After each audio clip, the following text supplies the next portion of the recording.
Good morning students. आज हमारा topic है कि भारत में प्रजातियों का बसाव और मिश्रण। भारत में कैसे कैसे प्रजाति समूह आए और उनका मिश्रण कैसे कैसे हुआ।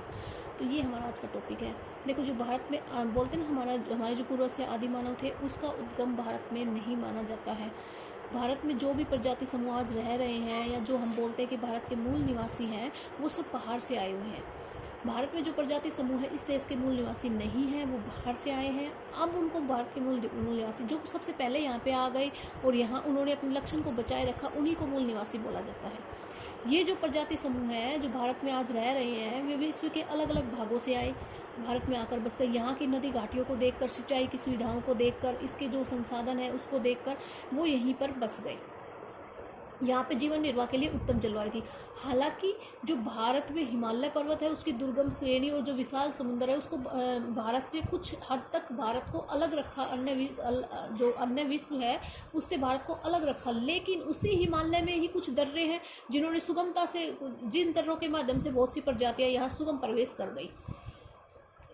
यहाँ अपेक्षाकृत जो बाद में प्रजाति आई है वो नदी घाटियों में पहले बसी। प्रजातियों पर आक्रमण करके उन्हें भारत के आंतरिक भागों की ओर, यानी कि जो पहले नदी घाटी में जो प्रजातियां बसी हुई थी, उनको जो बाद में प्रजाति आई उन्होंने वहां से उनको आक्रमण किया, उनको वहां से खदेड़ दिया और खुद वहां बस गई। और वो जो पहले आई प्रजाति थी वो कहाँ पे चली गई? वो अपेक्षाकृत जो अगम्य, जो मतलब जहाँ जिस क्षेत्र तक नहीं पहुंचा जा सकता या जो जंगल वगैरह जो पर्वत है वहां पर जाके बस गई वो जनसंख्या। धीरे धीरे जनसंख्या और प्रजाति समूह आते रहे और जो धीरे धीरे वो है भारत के अंदरूनी भाग की तरफ बढ़ते चले गए। इस प्रकार से विभिन्न प्रजातियां भारत में आकर रहने लगी और इनका आपस में मिलन भी होता गया, सांस्कृतिक मिश्रण भी होता गया। जो मानव समूह आरंभ में आए थे वनों, पर्वत और जो जहाँ ऐसे स्थानों पर रह गए जो भारी प्रभाव से दूर थे, वो अपने सांस्कृतिक ना तो उनमें सांस्कृतिक मिश्रण हुआ और ना ही वे अपने सांस्कृतिक परिवर्तन से बचे रहे और अपनी मौलिकता को बरकरार रखा। अपनी मौलिकता को बरकरार रखने के कारण ही आज उन्हें भारत का मूल निवासी कहा जाता है, जो सबसे पहले यहाँ पे आए थे। तो ये था हमारे भारतीय प्रजातियों का बसाव और मिश्रण। सेकंड जो हमारा टॉपिक है वो है आपका आप्रवासन की प्रारंभिक धाराएं।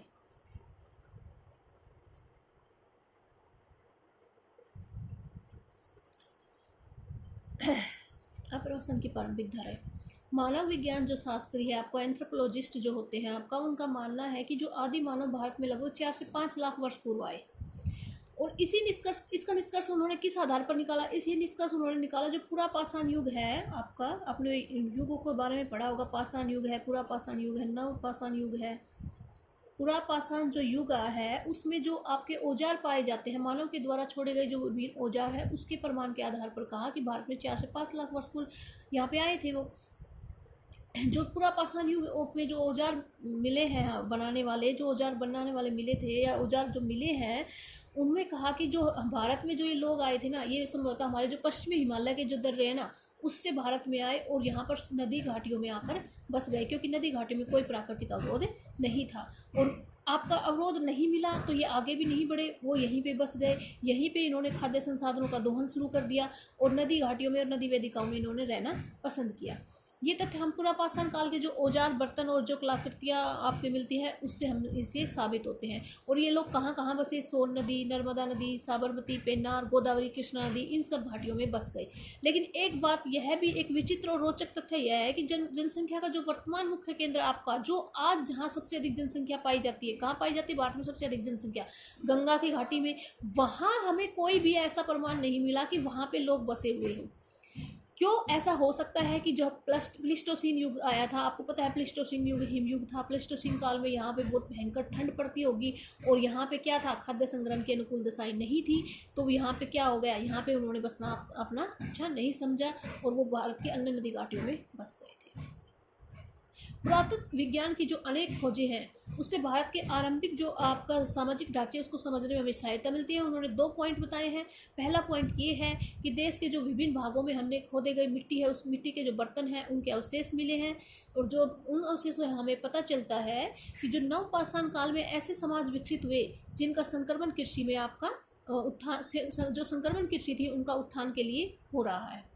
सेकंड, जो देश के विभिन्न भागों में अनेक जातीय समूह द्वारा भाषा और बोलियां प्रयुक्त की जाती है, बोलियों की संरचना भी हमारी वर्तमान जनसंख्या को आरंभिक प्रजातियों से जोड़ती है। ये आपका सेकंड टॉपिक था। कल हम पढ़ेंगे मानव प्रजातियों का वर्गीकरण और वितरण। वर्गीकरण और वितरण में कुछ विद्वान हैं जिन्होंने आपका वर्गीकरण किया है, जैसे हर्बर्ट रिस्ले का, हेडन का, हटन का, गुहा का। लेकिन भारत की जो सबसे जो कहते हैं ना सबसे मान्य जो वर्गीकरण है वो आपका डॉक्टर गुहा का है। लेकिन हम सब इसके बारे में जो बाकी जो वैज्ञानिक है, जैसे हर्बर्ट रिस्ले है, हेडन है, हटन है, इन सब के बारे में भी कल पढ़ेंगे।